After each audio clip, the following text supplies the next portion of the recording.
All right, so last night I went through, in addition to going through my old lyrics that I forgot about, I went through and listened to a lot of my old music from like 2010 era. Just disregard this. This is massaging my fucking head.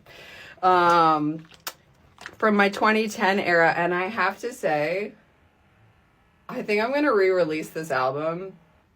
I've thought about doing like the Taylor Swift, I mean, I don't have to do that because I own that version too. Like, I've always fully fucking written my shit and never been signed to a label. So, like, it's not really, it's just me redoing it because I'm better now.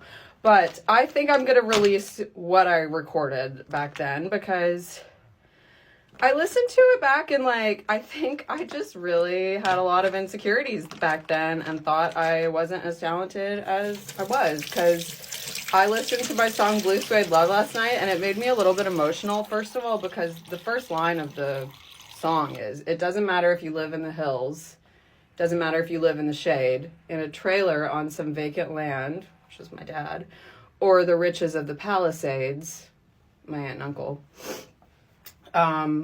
I've seen many things. I've been broke in limousines, which is hysterical now because, like, limousines are not a thing anymore. So it's a weird line. But the whole song is about how your things aren't what you take with you. It's about love. And so listening to it in the context of what's happened, especially name dropping Pacific Palisades in the first line of the song, and then the whole point of the song being about how money isn't what's valuable in life. Your shit, you can't, like the line is, you can bury your things, your fancy cars and rings, but you can't take them when when it's through. I mean, if that isn't more poignant now, given everything that's happened in the Pacific Palisades, than it was in 2010 when I wrote it. Yeah. Anyways, so I think I'm going to re-release it. And I also went down a rabbit hole of, when I left Los Angeles, when I was in Los Angeles in like 2009, I was doing music with my cousin. We were in a girl pop duo called the Natalies. And that music was very pop. And when I left LA in 2010, I started doing more like folky, my own stuff. And I recorded it with this guy in Arkansas, Jackson Rogers. Shout out, Jackson. Thank you for your help. Sorry I was an asshole. I was a total asshole 10, 15 years ago. I was a fucking kid. But anyways, I recorded my own stuff with Jackson. Then Sean McEnroe, who was my best friend in college, and we ended up having a little fling. And yes, that McEnroe, his dad is John McEnroe, the tennis player. We recorded some music that I found last night, and I'm tempted to release that with this, I'm tempted to release a couple of those. I'm sure he would fucking hate that, but I'm laughing too, because whenever I found the emails of me sending him the tracks, our band together was called Midnight the Cat. And when I found the emails, I have him saved in my phone as "Don't fucking contact McEnroe." So, there's no animosity there anymore. I could probably hate it if I release those songs, but you know what, bitch, I own them. That's what happens when you let me produce your shit. I own it.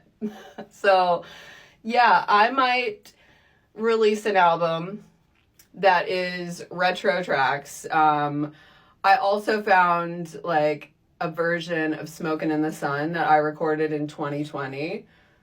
That's very different. It's like a very different vibe. It's more like Haim sounding than the one that I produced. But listening to it last night, I was like, you know what? I really like this. So I think I might release that. It's going to be kind of like when Taylor releases like her demos or like her recordings when she first recorded the song, or like yeah, that's what this album's gonna be. It's gonna be called Retro B's, because like B-sides. And yeah, it's just gonna be throwbacks. I'm remastering them so they'll sound a hell of a lot better. And yeah, I'm going to put that out there because, like, fuck, why not? Why the fuck not? It shows my growth, you know. It really shows how much I've developed as an artist, but also, I don't think, like, the music wasn't that bad. The Midnight the Cat stuff might be kind of bad. I may not release that. The sad part is you guys would probably have more fucking interest in the album if I released that with it, and I realize that. I realize that after years of putting my own music out there and then my most popular video ever.